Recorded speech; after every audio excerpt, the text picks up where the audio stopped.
El 1 de febrero del año entrante tendremos elecciones políticas nacionales para elegir el presidente y elegir los diputados.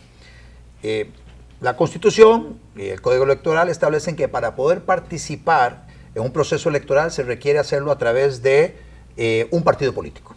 Ese es el instrumento para poder llegar allá. Y hoy quise que le entráramos al tema de el rol de los partidos políticos de cara a este proceso electoral del año 2026 con una persona que conoce mucho de la ciencia política, politólogo Sergio Araya. Bienvenido a nuestro programa Libres para Elegir. Sergio, en las elecciones pasadas, hace ya 3 años, elecciones nacionales, hubo 25 partidos políticos que participaron a nivel de la presidencial, y como se eligen diputados al mismo tiempo, hubo 32 partidos políticos que participaron para diputados. ¿Cómo estás viendo vos el tema de este proceso electoral que tenemos ya encima, que culmina el 1 de febrero entrante, en relación con, primero, la cantidad de partidos, pero más importante aún, y es el tema de esta entrevista, el rol de los partidos políticos en la Costa Rica de hoy, en este 2025 de cara al 2026? Sí, bueno, un gusto compartir con vos y con la gente que nos sigue. Vamos a ver, efectivamente, en cuanto a cantidad, muy rápidamente, todo apunta a que van a ser esos mismos o más. Ya hace 3 años se había roto la marca con cantidad de partidos inscritos. Nunca antes habíamos tenido tanto partido inscrito para la elección presidencial o tanto partido inscrito para la elección legislativa. Y amenaza, y lo planteo así, que el 2026 más bien supere esa marca. ¿Y por qué digo amenaza? Porque en el buen sentido, si uno se ajusta a lo que es la definición teórica de un partido político, que es un supuesto canalizador de demandas ciudadanas, que además permite construir políticas públicas a la luz de una visión de principios específica, que luego se va a traducir en una propuesta programática. Si nos circunscribiéramos a esa visión, enhorabuena que hayan no 20, 40, sino todos los partidos que una sociedad tan heterogénea como la nuestra demandara, porque significaría que cada segmento de la sociedad tendría un partido a través del cual puede representarse y puede canalizar sus demandas, sus expectativas, sus inquietudes. Pero en la práctica, en la realidad, lo que vemos son maquinarias electorales, y muchas veces ni eso, vehículos electorales, cascarones jurídicos, que, y lo hemos estado observando en municipales y en nacionales, en algunos casos se prestan a algunos liderazgos individuales que ante la obligatoriedad, como bien señalaste, de tener que participar a través de un partido político, pues la representación política, el monopolio de ella está en los partidos políticos, según la Constitución y nuestras leyes, no les queda más remedio que buscar cualquier partido que esté dispuesto literalmente a prestárseles, a alquilárseles. Entonces, experiencias, bueno, la tuvimos en el 2016 con Johnny Araya, que en un partido local, luego de que Liberación lo había excluido de su partido, va a la municipal con Progreso Alianza por San José, se llamaba, tuvo éxito.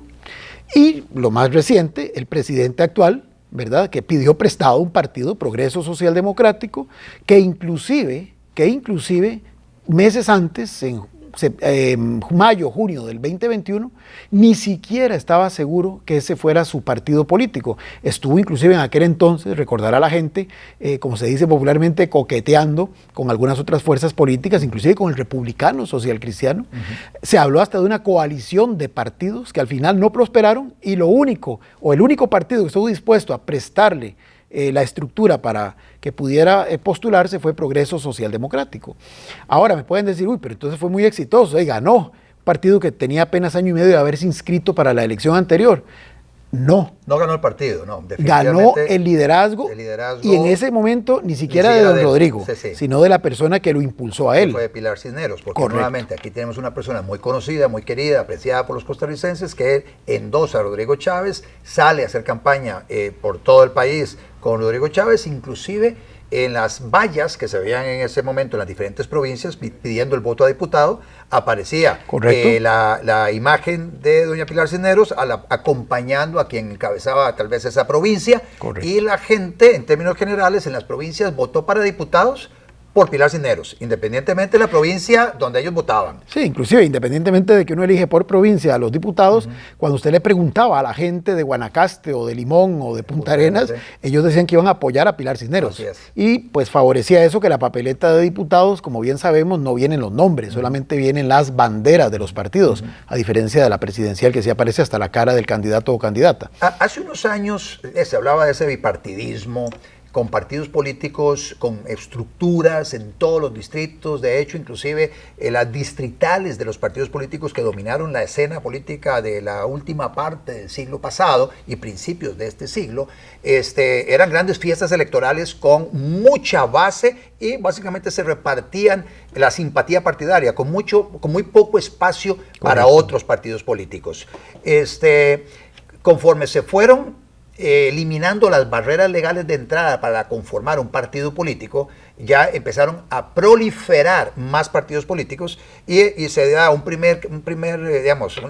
primera grieta en el sistema bipartidista en el 2002 y ya finalmente en el 2006 en el 2002 con la incursión y aparición del Partido de Acción Ciudadana. En el 98 se da la grieta, en el 2012 es cuando irrumpe el Partido de Acción Ciudadana, ahí se resquebraja el sistema que teníamos de partido político con raíces profundas, donde los partidos políticos dedicaban recursos para capacitación y cosas de esas. Habían también contactos con organismos internacionales de cooperación que de alguna manera se acercaban al pensamiento ideológico de un partido y otro partido. Podríamos hablar de ciertas ideologías. Bueno, esa época del 2002 a la fecha se han ido transformando. ¿Cómo estamos hoy y cuál es el rol que estás viendo que van a tener los partidos políticos ahora en estos meses que nos quedan de campaña y que culminan el 1 de febrero? Todo esto que muy bien hiciste esta enumeración tienen como común denominador que también hubo cambio de parte del sujeto más importante del proceso electoral, que es el electorado. O sea, la gente cambió. Antes teníamos una adherencia partidaria más marcada en aquellas dos fuerzas que mencionaste por mucho tiempo, pero conforme fue pasando el elemento que originó esas lealtades, que fue la Revolución del 48, la cosa se fue diluyendo y conforme aparecieron nuevas generaciones, surgieron otras realidades, otros rasgos de lo que yo llamo es el comportamiento del ciudadano costarricense ya hoy del siglo XXI. Vea que hoy estamos ya en el primer cuarto de este siglo. Hay toda una generación de costarricenses que son químicamente nacidos en el siglo XXI.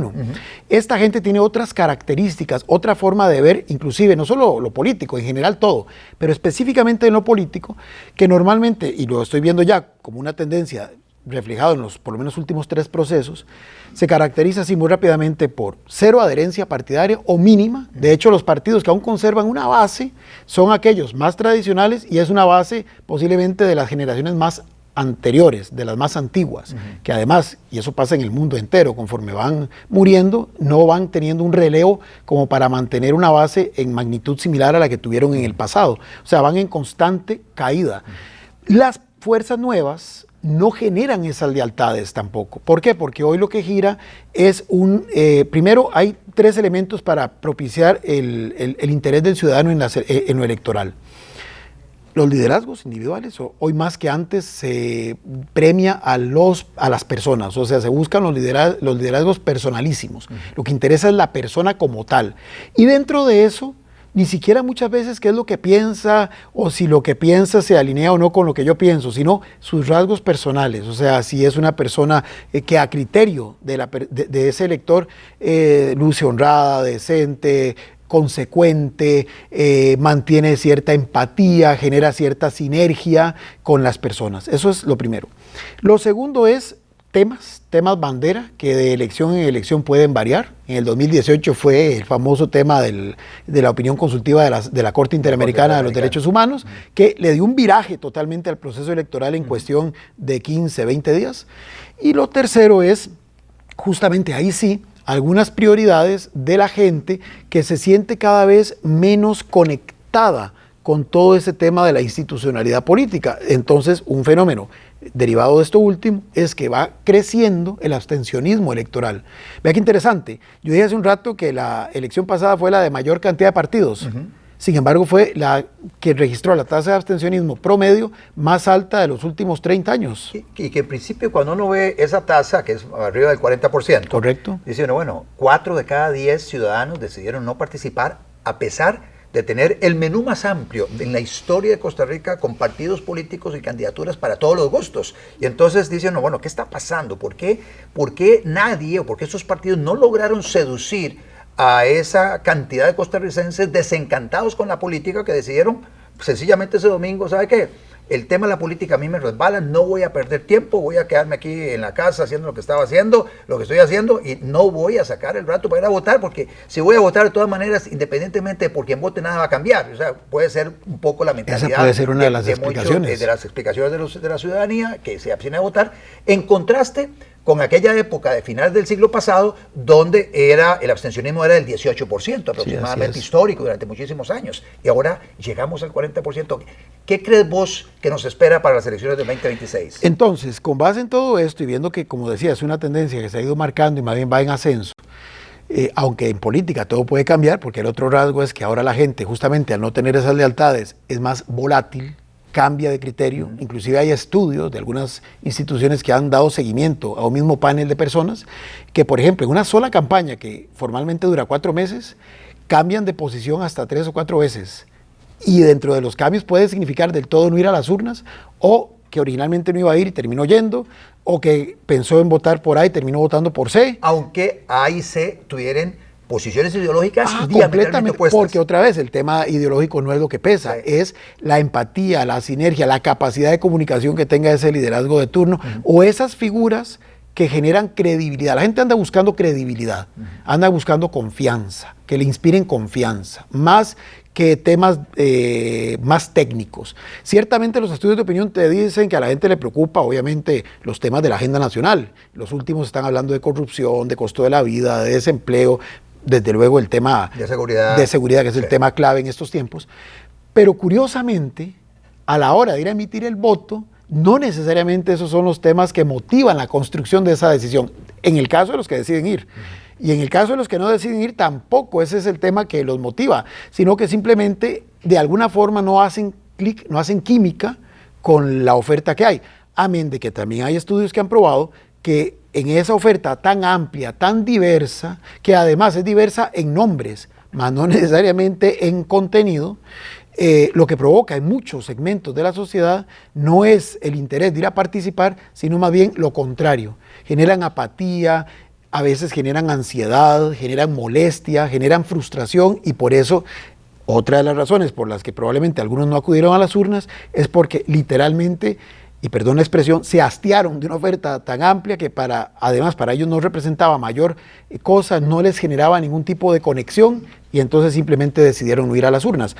¿Qué va a pasar en el 2026? Bueno, yo veo el número de partidos, veo que sigue más bien creciendo, ¿verdad? Bueno, vamos a ver cuántos de los que finalmente formalizaron van a poder participar. Y de los que participaron en las pasadas van a querer repetir, renovar sus estructuras. Exactamente. Que es el requisito para volver a participar. Correcto. Sí. Pero igual uno imaginará que si hay un problema que está enfrentando la sociedad contemporánea es la dificultad de llegar a grandes acuerdos, y entonces en lo electoral no tiene por qué ser la excepción, es un reflejo de lo que pasa a nivel global.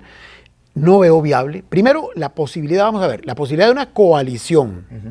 Eso lo veo muy difícil. Sí, esa era una pregunta que te iba a hacer. Porque si veías una coalición desde el punto de vista exactamente formal, como lo establece el Código Electoral. Correcto. Porque antes de finales de agosto tiene que inscribirse la coalición en el Tribunal Supremo de Elecciones. Eso significa que antes de eso, los organismos superiores directivos de los partidos, comités ejecutivos, tienen que tomar la decisión del acuerdo de coalición. Luego tienen que llevarlos a ratificación de sus asambleas superiores para luego presentar ese acuerdo de coalición formal al Tribunal Supremo de Elecciones. A mí ya los tiempos no me dan. Sí, yo coincido, me parece que es muy difícil. Tenían que haber unos liderazgos muy robustos en esos partidos que quisieran intervenir en una eventual coalición para que estos procesos se den con la, digamos, agilidad que se requeriría, porque además siempre existe el riesgo de que de que no haya quórum, de que haya que reconvocar, o de que después se puedan inclusive cuestionar algunos acuerdos, presentar recursos ante el Tribunal Supremo de Elecciones, en fin, la cosa no es tan sencilla. De hecho, la última coalición exitosa en términos de que ganó la presidencia de la República fue la de 1978, sí, con don Rodrigo Carazo Odio, que luego dio origen a un partido político. Pero eso, para ilustrar que ese tema lo veo muy complicado. Entonces, la posibilidad de quitar partidos, por decirlo así, para empequeñecer la papeleta, no lo veo tan viable. Creo que todos van a apostar a la primera ronda. Bueno, ese es el segundo punto. Creo que igual que en los 3 procesos anteriores va a haber segunda ronda. Entre aquellos, y ojo lo que voy a plantear, entre aquellas 2 primeras minorías, porque además en un escenario de alto abstencionismo, que tampoco veo yo que vaya a marcar ninguna diferencia este momento, porque aún esos estudios, ojo, que hablan del movimiento sin partido, que eso sí es inédito en esta próxima elección, de los que se dicen cercanos al presidente de la República, si bien, inclusive en algunos estudios, es el que marca el número 1 en intención de voto dentro de la minoría que dice ir a votar, tampoco es un porcentaje muy alto, ¿verdad? Siempre son minorías. Entonces, nos hemos, lamentablemente, y digo yo, lamentablemente para la salud de la institucionalidad democrática de este país, esto se ha vuelto una competición de minorías. Entonces, aquí ganan las 2 primeras minorías, que logren generar una lealtad muy fuerte, efímera, pero fuerte en torno a ese liderazgo individual del momento, o que logren amarrarse en torno a ese tema bandera que en ese momento sea lo suficientemente atractivo como para movilizar las voluntades de esa minoría, o 3, que genere algo que permita que esa minoría se sienta tan identificada que se justifique ese día de las votaciones acudir y además trabajar en pro de la causa.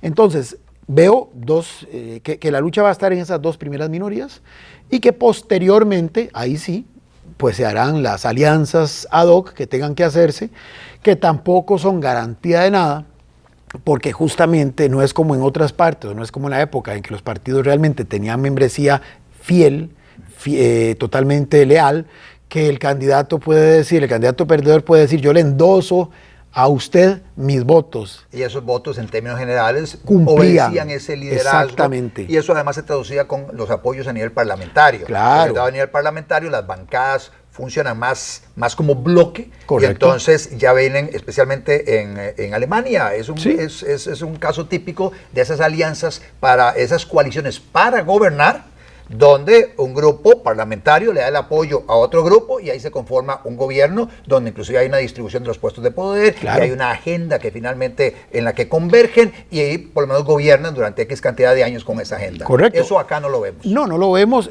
Un intento fallido, me parece a mí, que en su momento lideró el señor Pisa cuando hizo esa alianza con el señor Alvarado, Carlos Alvarado, que al final tampoco, vea qué interesante, ahí es un ejemplo clarísimo. El candidato se alía con uno de los 2 que estuvo en la segunda ronda, pero un grueso de la base que había votado por él terminó apoyando al otro candidato. Al otro, e inclusive repudiando a su candidato presidencial. Correcto. Por la decisión tomada. Correcto. Y entonces, nosotros nos desvinculamos de esa decisión. De hecho, luego, inclusive hasta fue casi que purgado Rodolfo Pisa del Partido Unidad Social Cristiana en su momento. Claro. Porque no hay esa vocación en nuestro país hacia ese tipo de acuerdos. Sí, no tenemos esa cultura. Entonces, vamos a ver, la posibilidad de una alianza es casi que por default, porque no quieren quedarse, por decir algo así, fuera de la fiesta grande. Ajá. Pero ciertamente me parece que eso va a seguir también siendo una realidad.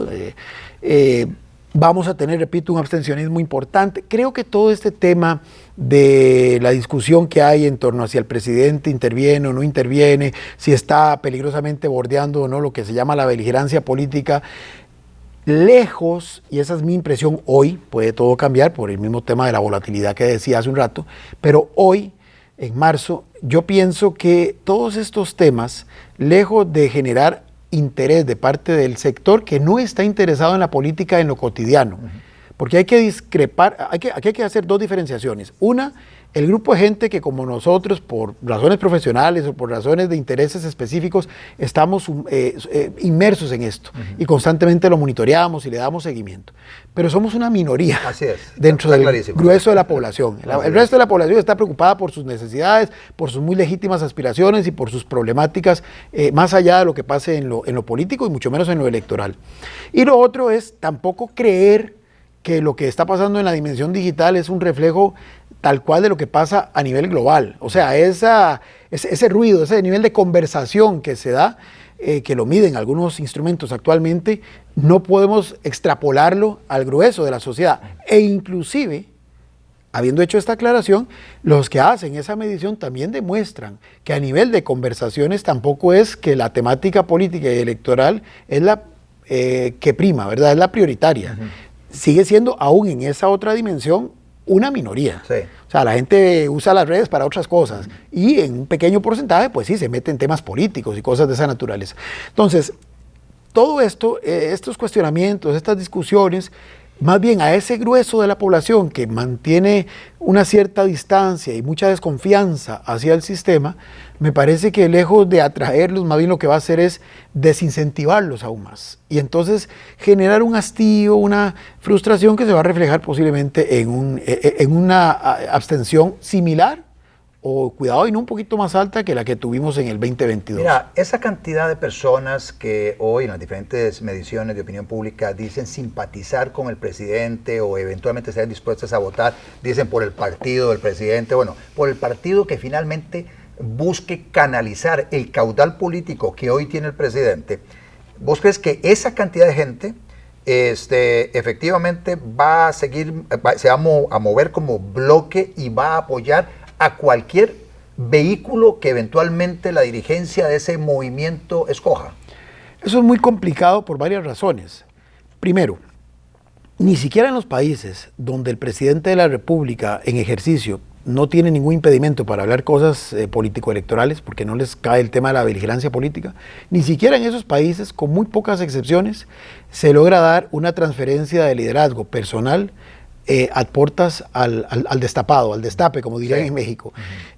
Rara vez ocurre eso. O sea, generalmente, más hay presidentes que han salido con un nivel de popularidad muy alto, pero su candidato no generó la misma empatía, no generó el mismo clic con la gente. Entonces, no hay certeza de que ese liderazgo, por muy que se diga ser el que levanta la estafeta del presidente, va a lograr, digamos, reunir todo ese apoyo. Segundo, en Costa Rica el presidente no puede abiertamente hacer campaña.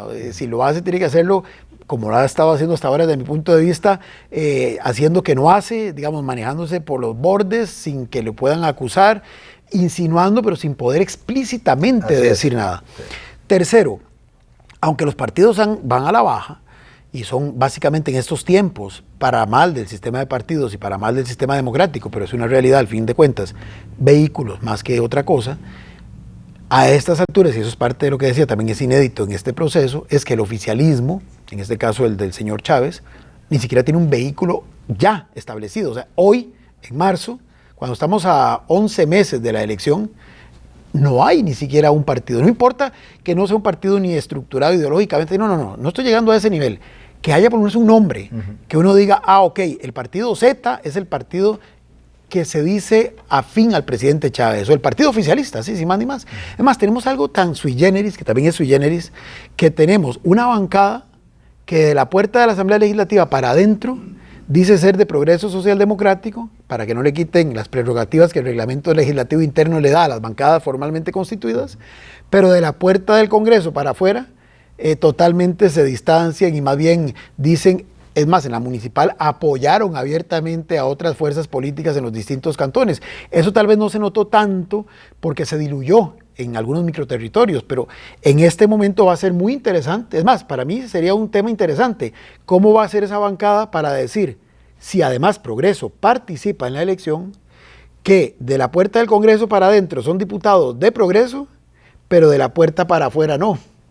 O sea, ¿cómo se come ese arroz con mango? Sí, yo veo eso se va a resolver en el momento en que ellos escojan finalmente un vehículo. Necesitan un vehículo. Esos diputados, los que se identifican como leales al oficialismo, ellos mismos se autodefinen como los diputados oficialistas, ellos se separarán. Sí, tendrán que declararse independientes. Se van a declarar independientes y probablemente entonces digan, bueno, todos nosotros, los 8, estamos con esta opción. Claro. Y ahí es donde ellos están poniendo por lo menos mandando la señal. Y ellos tirar lo pueden línea, hacer, no el presidente, pero bueno, liderados por Pilar Cisneros, ponen la pica en Flandes y dice, bueno, este es el partido político que va a canalizar ese caudal político de las personas que simpatizan hoy con el presidente. Ahora, ese es un tema, pero además está siempre el tema de cómo bajar, otra vez por eso digo el tema, una cuestión de los que estamos inmersos en esto constantemente, o los que siguen a través de las redes esta temática, y otros el grueso de la población. Todo eso requiere, y bueno, vos que estuviste en esto en el pasado lo sabes, por muy débil que sea, pero requiere un mínimo de estructura que sepa movilizar, que sepa transmitir el mensaje, que sepa llegarle a ciertos sectores, con un mensaje muy claro, que no genere confusión. Yo conozco experiencias en anteriores procesos de gente que simplemente creyó estar votando por alguien y resultó que votó por otra porque nunca le llegó el mensaje claro de que el partido al que él quería apoyar, o que el candidato, perdón, al que él quería apoyar estaba con el partido de la bandera tal, y terminó votando por uno cuya bandera tenía mucha similitud. ¿Por qué? Porque no le llegó la información para que pudiera diferenciar, al menos eso tan elemental. Yo sé que eso parece hasta jocoso, hasta risible, sí, claro, pero es la realidad en muchos sectores de la sociedad. Entonces, ese es un tema, necesitan una estructura mínima, pero una estructura eficiente, eficaz en esa parte para, como se dice popularmente en este argot, bajarle la información a lo que serían sus bases.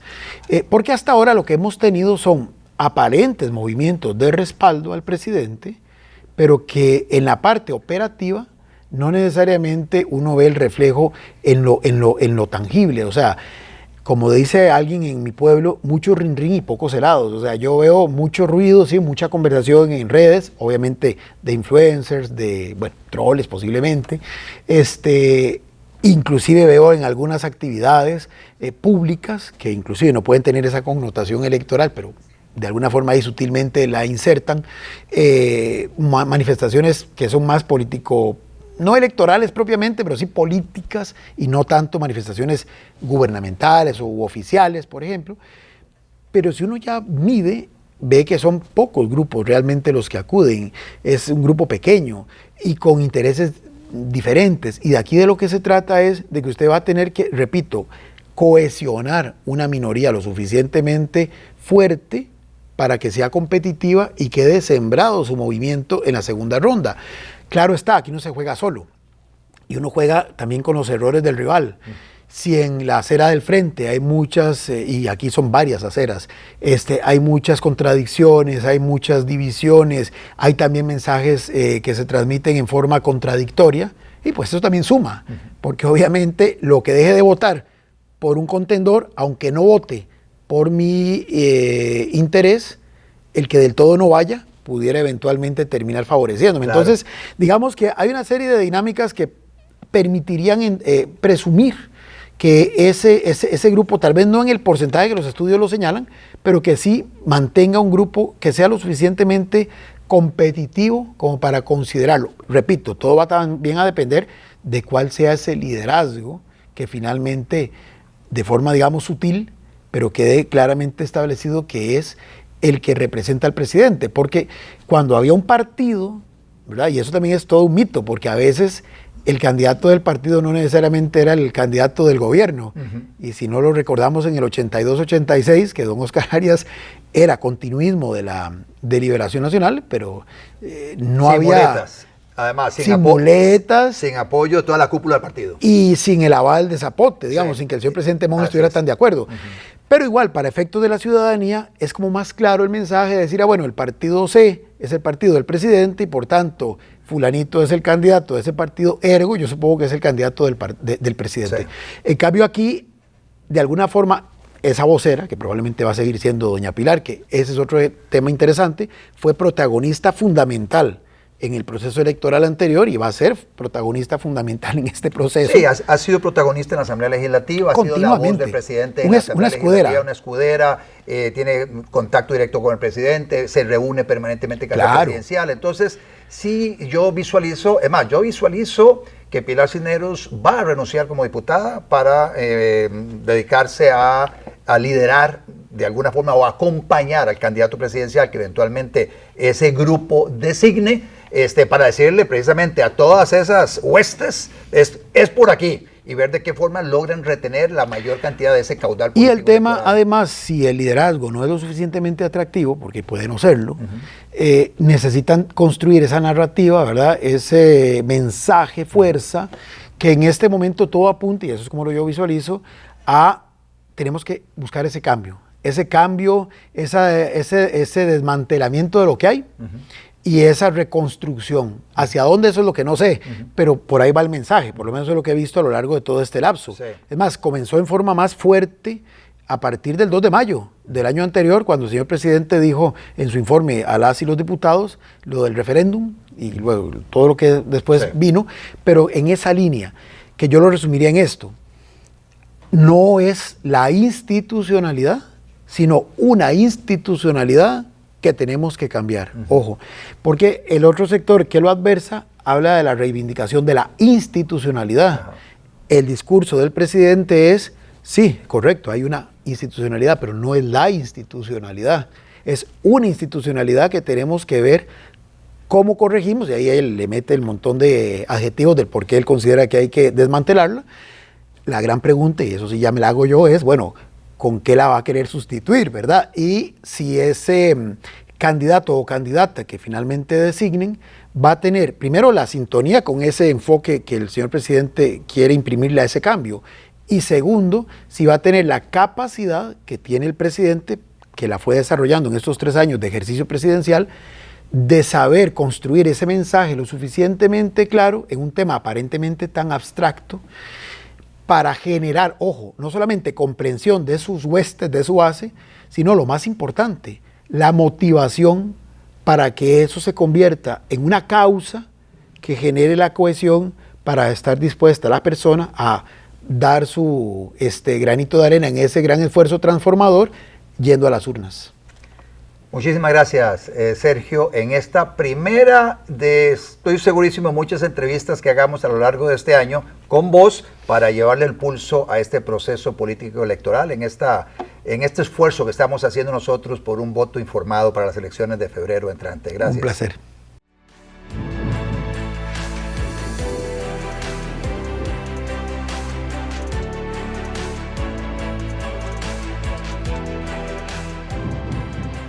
Con Otto Guevara.